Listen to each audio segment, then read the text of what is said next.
it's time that we move towards the next panel discussion.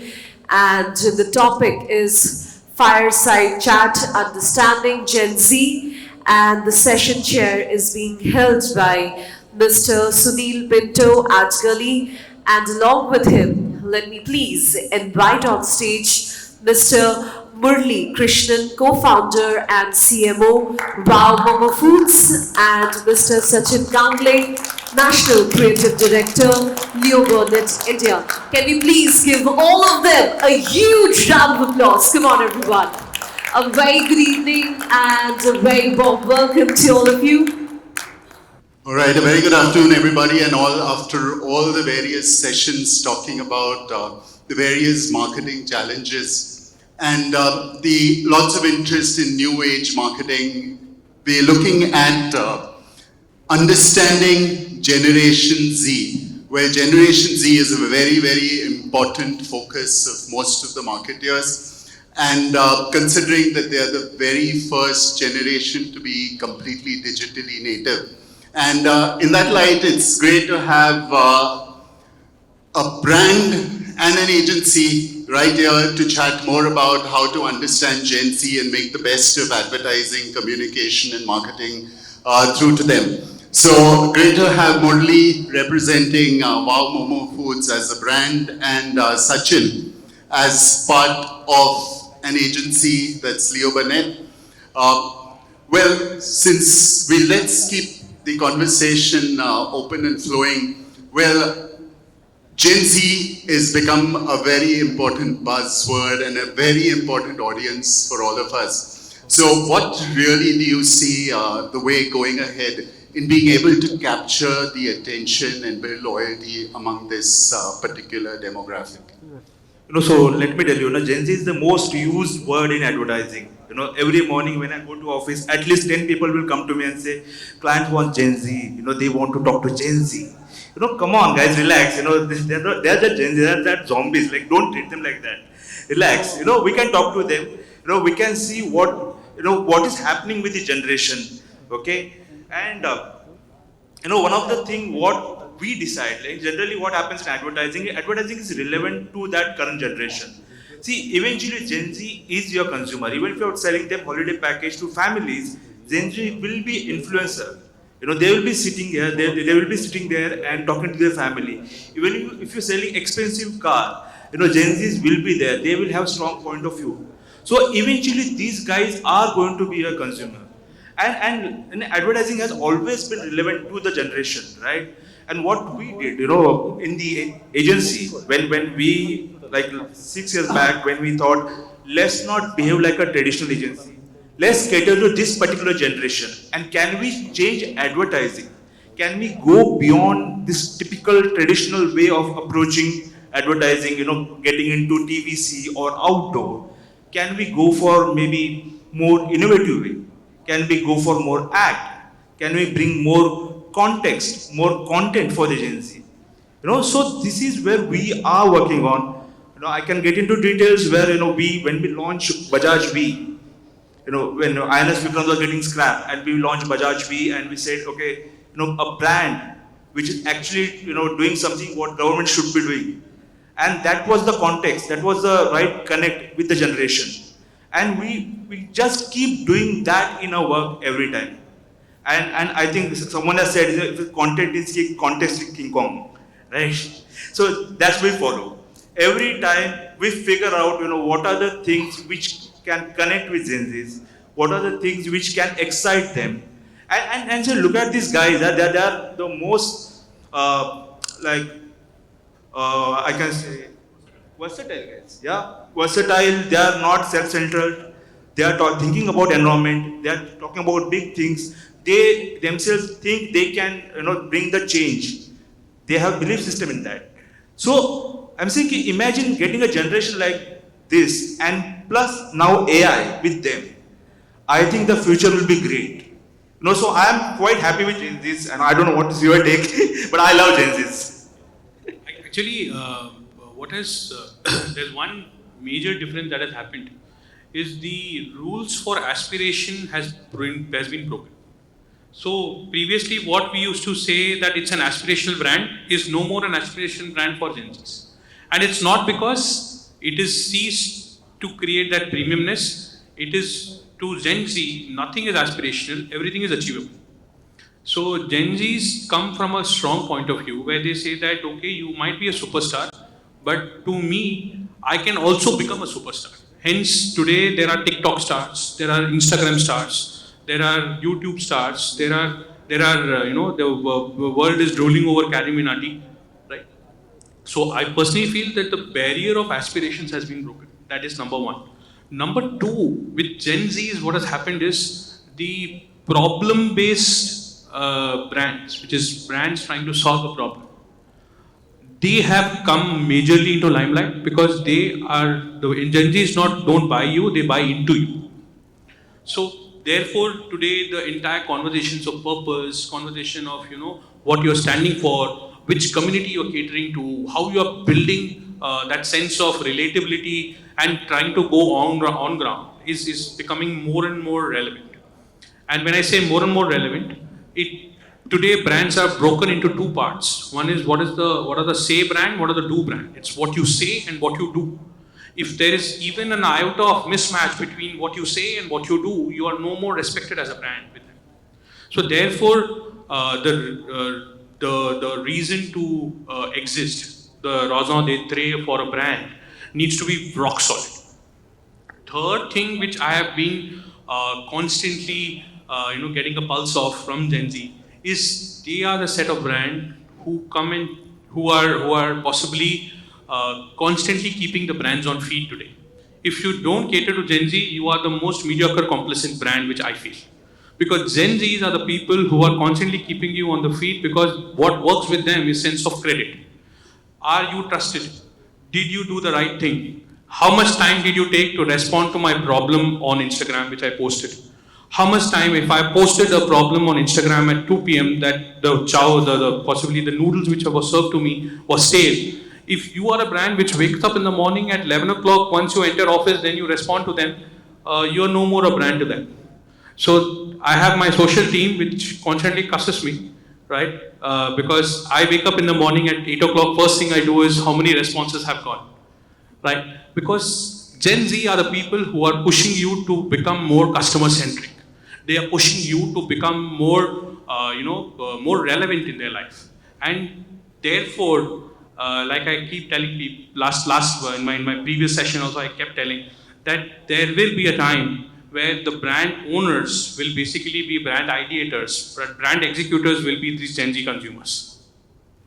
All right, that was really interesting. But how about, the challenge today is to communicate right to the Gen Z. And we're coming across more and more new channels because the traditional channels seem to be hitting a brick wall.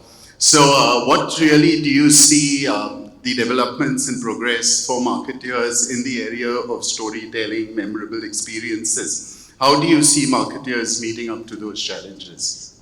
So one thing which Murali mentioned, they are not waiting for any celebrity to tell them, which soap, which toothpaste they want to use. Okay, they are just looking for relevance. Is it going to make some sense in my life? Is it going to make some change in my life?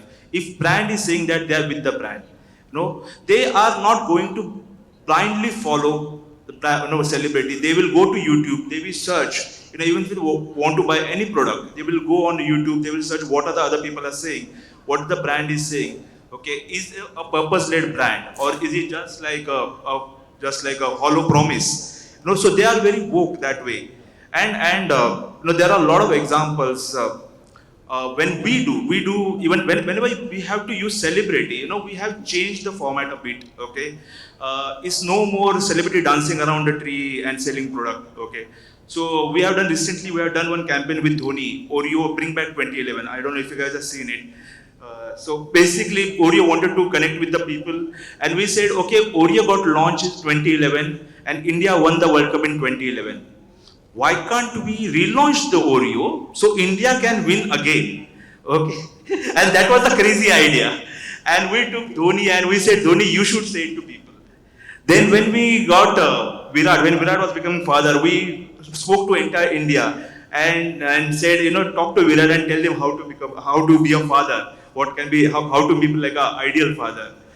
When we took Kapil Dev, we created for Airtel 170. So we created Kapil's inning, which was played against Zimbabwe, 175. If you guys remember, that was not never recorded. So when we were launching Airtel 5G, we took that inning, we spoke to Kapil Paji, and we recreated that inning. So that's how the conversation is happening around celebrities. It's no more, but just because I'm telling you, you have to buy it. I think it's the end of superstars, the era of superstars. Most of the stars have gone on camera and said that with Shah Rukh, Amir, and Salman, the superstar era has ended. There won't be any superstar. That is what is happening, and also what is the result of that is consumer, a Gen Z consumer is constantly flirting. I keep calling this consumer flirting happens on all categories. Therefore, for a brand to wake up every day in the morning and say that, boss, I am relevant today to you. And there's this famous quote of David Ogilvy where he says that, consumer is your wife. I personally feel that consumer is your girlfriend today. Every day in the morning, wake up and delight that person. Convince every day. I think that's what has happened, which is also good because I know for a brand to be staying constantly agile and progressive is where we that's the entire journey of a brand. That's the life cycle of the brand once goes. But beyond all this, there is one thing which we feel it's strongly shaping up is this entire trial culture. And for a food brand which thrives on innovation, 5 years back, I remember, 5 years back, I just started off with Wow, and we had created a Ilish Momo festival, which had created a severe backlash. Today they are doing Ilish caviar, and people are getting away with it. And I had, at 5 years back, I had to do severe campaign and damage rescue. Go on press, talk, say apology to the city of joy, which has always boomed great innovations, and I felt very bad about it. But today, Gen Z consumers are okay with an Ilish caviar. They are okay with a Gondaraj biryani. With biryani is a sacred dish for a Bengali. And it's okay to go create a Gondaraj biryani and kill the sacred cow. So that is happening because Gen Z consumer has given us that confidence, which is what we are loving the most. We tried to milk that sentiment so much. We were the first people to get into multiverse, or they call it, or the entire the people called us. What were you thinking? Today, if you can go to a digital verse, experience Wow Momo, Wow China, Wow Chicken, trade Wow Momo, Wow China, Wow Chicken through NFT tokens, come back, use those coupon codes, redeem it at our outlet. Everything is possible. The moment we launch our own app, which is impending, we would be interconnecting that with an app delivery system also. So the consumers are giving us this constant confidence that we can nudge a little better. We can nudge a little, so this fuel for innovation, which is coming from these consumers, is I think not thanked enough, and I think it should be recognized. And same with, I think, brand building. I think a lot of brands, I love how Fast Track has moved, stayed constantly relevant, spoken about, taken bits and pieces of their culture, always showed us on the screen, and that's why they were talking constantly about move on with Fast Track. Be it girls' college affair with a boy going and sleeping over, or lesbian relationship, they have touched it all, right? And I think a brand that picks nuggets from this Gen Z culture is here to stay on, because today they might have share of screen time, tomorrow they're going to have share of wallet also. Just one last thing from the both of you. I'd like to have your perspective on any advice that you would like to give companies and marketers in general on how to capture and captivate the Gen Z and build loyalty among them? So I think understanding is still happening with us. Okay, it's not like the process is not completed yet. But what we have done in our agency, we have hired like recently, like last week, we hired almost 30 Gen Zs. Okay, 30. Okay, the best way is to learn from them. Just surround yourself with Gen Zs. Okay, don't depend on research. Research might throw something which is maybe dated, or maybe it's not, like Gen Z must have moved on. Okay, so it's better to at least keep a space for Gen Z. So in our agency, almost 60% people are Gen Zs. So we are purposely created that agency, okay, that people who understand themselves, people who are going to create ideas, communication for the same generation, they can't fail. They will correct, they will use the right method, they will use the right language, and they will create communication for them. So my advice to you guys will be just surround yourself with Gen Zs. Don't just depend on research. There's a famous line, I love what he said, that, surround yourself with Gen Z. I go a little step further. There's a very famous line of Robert Kiyosaki. He says that if you want a hard task to be completed in short time, give it to the laziest person, right? I personally feel that, if at the moment I have let go, that there's always this fear, and, micromanagers like me always have a fear of letting go. But the moment you let go a task to a Gen Z, I think the Gen Z finds the fastest, easiest, and sharpest way out. So that's, I think, that's my only advice to all the brand heads, brand owners. A, surround yourself with Gen Zs. B, empower them. Yeah. One thing I think, one request which I will just table it right now. Their multitasking skill, their conversation about work-life balance, they're talking about mental health, has been seen differently. Okay, people think they are lazy. People think they are running away from work. No, they are not doing that. And in fact, I will say at least finally we have a generation who is talking about all these things, right? I think we have to understand them. Keep having those conversations is important. They are very agile. They are adaptive. They will listen to you. They will tell their point of view. Okay, but you guys need to be open and do those changes, or bring some agility towards the brand. So this conversation will be constant, like almost every day, what he was mentioning. All right, that really was mind-blowing, a lot of knowledge. We're all going to be looking at lots more Gen Zs being part of our active workforce and trying to get the best out of them and learning from them. Thanks a lot, Sachin. Thank you, Murali, for your valuable inputs. And I trust all of us have taken back some learnings from that session. I mean, sure, we need to go. We still have a long way to go in understanding Gen Z, but hopefully we progress to understand them and to keep pace with them in terms of the marketing and communication that we all do. Thanks again, and thank you all. Are there Gen Zs in the room? Can you raise the hand? Hello. Just pat your back. You are doing epic shit, guys. Thank you. Thanks.